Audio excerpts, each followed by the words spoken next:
Moving on then, the Parliament has approved the President's nomination of Kim Min-seok for the post of Prime Minister. The approval was unilaterally pushed ahead by the ruling party amid a boycott by the main opposition party. Our political correspondent Shin Ha-young reports. Four-term lawmaker Kim Min-seok has finally been given the green light to take the post of Prime Minister 29 days after being nominated by President Lee Jae Myung. This comes after the National Assembly approved his appointment on Thursday to the only cabinet post in South Korea that requires parliamentary approval. Of the 179 votes cast, 173 lawmakers voted in favor, 3 voted against, and 3 ballots were invalid. The ruling Democratic Party, which holds a majority in the 22nd National Assembly, pushed the motion through unilaterally amid a boycott by the main opposition People Power Party. Given the current crisis, it's a shame that the PPP continues to obstruct the process. If the confirmation of the Prime Minister, who is supposed to lead the cabinet, is delayed any further, the public won't stand for it. Ahead of the plenary session, the PPP demanded Kim's withdrawal, calling him an unqualified nominee, citing his failure to submit key documents, particularly those related to his wealth.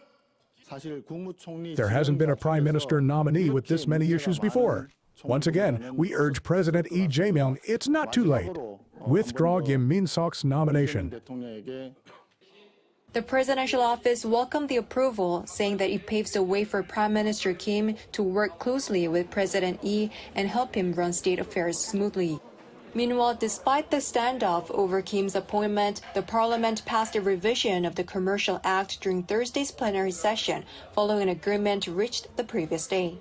Among 272 lawmakers present, 220 voted in favor, 29 voted against, and 23 abstained. This was one of the contentious bills the two sides have been clashing over.